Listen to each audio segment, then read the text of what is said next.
Hello, everyone, and welcome to Real Talk Behind the Badge. This is episode number 1, where cops and community members drop all the bullshit and get real with the facts. Hopefully, we'll have many more of these. Let me give you a little bit about me. I'm Tim, a retired cop from Massachusetts. Before that, I was in the military for 8 years.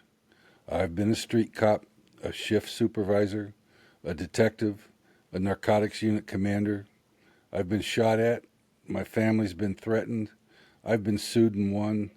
Been injured more times than I can count. And I've been in fights where I've had to fight for my own damn life. I was injured on duty where I lost partial eyesight, so I had to be retired.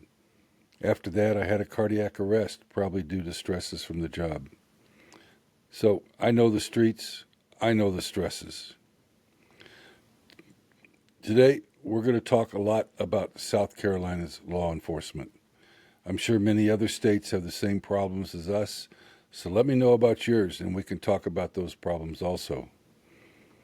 But for today's episode, we're going to talk about why there are so many damn lawsuits against police officers, why the starting pay for new police officers is so low, and the horrible law in South Carolina that allows cities and counties to not pay officers when they get injured on duty.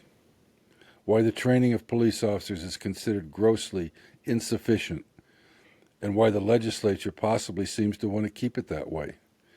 Who's making tons of money off the lawsuits against officers, and why they may want to keep it that way. South Carolina, a relatively small state, and where I now live, in 2024 alone has spent over $9 million on payouts for false arrest, brutality, civil rights violations, cruel and unusual treatment, due process violations, failure to give medical care, negligent supervision, sexual assault, and shootings, and $91 million over a previous 5-year span.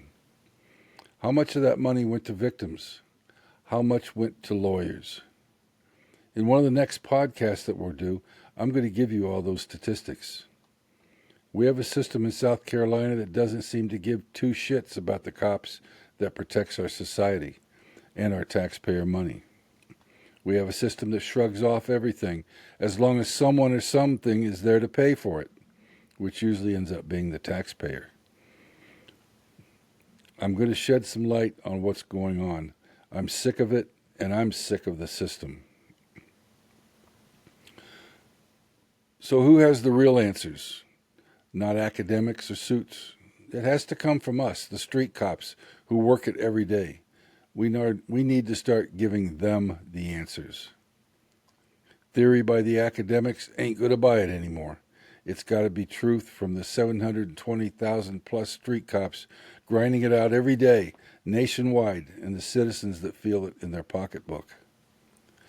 Nationwide in 2023, which is the latest data available, rookie cops average $57,000 starting salary, probably around $60,000 today. South Carolina has an average starting pay of only $45,000 for an officer.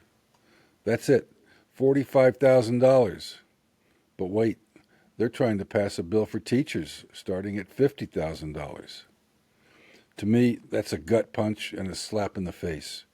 Just in South Carolina, 550 cops were injured in 2024, and that's just the reported ones. And then the state has the gall to say if you're injured on duty, they don't have to pay you for the first 7 days of injury. I couldn't believe what I read. If you're a South Carolina cop injured on duty, say shot or banged up in a chase or a fight, they just say tough shit. You're out of luck for wage replacement for the first 7 calendar days. Medical bills are covered immediately, but no cash for lost wages until day 8. On day 8, you start getting 66 2/3% of your average weekly wage. That's about $575 a week on a $45,000 salary. But it's retroactive to the first day only if you're out 14 plus days. Unlike other states with full pay from day 1 for cops, South Carolina has no blanket exemption here. Title 42 applies universally unless your department or agency bridges the gap with injury leave. So why does the legislature say they don't have to pay injured cops from day one? Could it be they want you to work injured? Could it be they don't want you to report injuries? That's possible. I'm willing to bet there were a lot more injuries than the 550 reported in 2024. Now, if you want to look this up, you can find it in the official South Carolina Code of Laws under Title 42, Workers' Compensation, Chapter 9, Compensation Provisions, Section 42-9-220. To me, this is all a good reason for unions. I want to take a moment here and give a plug for our sponsor, American Heritage CBD.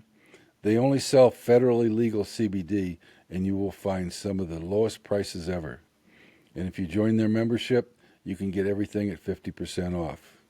You just can't beat their pricing. Go to AmericanHeritageCBD.com, check them out, and order now. So who do you think has a more dangerous job, police officers or the military? We often recognize our military, and rightly so, for their bravery, and we grieve when we lose one of them or one of our cops. Now compare their time in hostile situations where they can be killed or injured to the time police officers face the same. What do you think? Well, parts of Chicago and other large cities are war zones. Gunfights, murders, rapes, robberies, every single day. Dig into this. Total military killed by hostile actions between 2020 and 2022, which are the only stats available right now, were only 22. There have been 1,619 police officers killed on duty since 2020. In years without a war, it appears police officers face far more hostility and chance of death than even our military. Our police officers' starting salary must be raised to at least $60,000 or more. Who else is going to run towards the gunfire? Are your mayors, your city councilors, lawyers, legislators? There is no one else, and I want those men and women to be the best trained and prepared possible. So let's talk a little bit about their training. The state advertises South Carolina's cops get 12 weeks of academy training. This is one of the shortest academies in the country. Nationally, the average is 21 weeks, almost double the training. Only about 4 states skip below the 12 weeks, and a few other states have the 12 weeks of training. But 40-plus states require longer training. Why? Because they want knowledgeable, well-trained officers in their states. But the real truth about South Carolina's training is the actual on-site academy is only 8 weeks long. The other 4 weeks is at the local police station who hired them, watching videos and taking tests. South Carolina's 480 hours just ain't nearly enough when $9 million's bleeding out yearly on lawsuits. $91 million over 5 years between 2015 and 19. That's $91 million from our taxes, and we're going to talk more about that in a couple of minutes. If we were to have a starting pay of $60,000, what would the benefits be to the state and the taxpayers? At a starting salary of $60,000, you'd be able to keep seasoned cops who know the law, which results in fewer false arrests and cuts the rookie screw-ups that cost us so much. $60,000 starting salary with annual raises will also keep veteran cops who know how to handle high emotional situations and not escalate them, and which will build community ties. South Carolina's turnover rate is brutal, and we wonder why. According to the South Carolina Department of Employment and Workforce, Occupational Employment and Wage Statistics lists the average annual wage across all occupations in South Carolina at $54,250. That was in 2023, which is the last stats available. Probably around 56 to 57,000 by now. And the state only wants to give 45,000 for new cops. Just how many highly educated individuals do you think are going to be applied to be a police officer when the starting salary is $10,000 below the average wage? I wonder what the average salary is for high-risk jobs. $90,000, $100,000? Let me tell you, being a police officer is a high-risk job without question. I don't care where they work. South Carolina's 12 weeks of training is cheap, $6,000 to $8,000 per recruit. That's from the South Carolina Criminal Justice Academy. But high turnover means retraining replacements for everyone that quits. $60,000 starting salary with annual raises keeps cops past the 2-year mark, which is the national average where officers quit, and not having to hire new recruits all the time. Fewer rookies and fewer costs on a redundant basis equals a more professional department with lower cost. If just 10% of South Carolina's 11,700 cops don't ditch their job yearly, that's $7 to $9 million not spent on retraining. How many of these officers that quit go to higher paying departments in other states? I'm willing to bet after we just paid all the training for these officers for other states, the other states are saying, thank you, South Carolina, we appreciate that. Now let's dive into South Carolina's academy training a little more. 12 weeks to learn shooting, high-speed driving, self-defense, and all the protocols that an officer needs to be effective, enforce the laws, and survive the streets. Plus all the state laws, county laws, city ordinances, etc. Most academies through the U.S. are 21 weeks or more. Wow, we must have the smartest police recruits in the U.S., as it only takes 12 weeks here. Really? Or is it they don't want new officers trained extremely well for other reasons? And the kicker? You only have to pass the academy with a 70% score. That means you only have to know 70% of the laws. That means you can be ignorant on about 30% of the laws and still graduate. Let me see if I get this right. In South Carolina, new officers get half the training of most other states and then only have to know 70% of half the training. Is that right? Still wonder why we have so many false arrests and lawsuits? It's right there in front of you. And what does happen when a new officer screws up in the city or county or whatever gets into a large lawsuit? Well, here's the real kicker. The state hires outside lawyers to defend the state and counties and cities against all these claims and lawsuits. All the lawsuits like false arrest, civil rights violations, right down to traffic accidents, and pays them up to $175 an hour. And guess what? This was all approved by the state legislature, where a third of South Carolina's legislators are lawyers. Yes, approximately 33% of them have law degrees. So we end up with very short training for officers, big payouts for lawyers.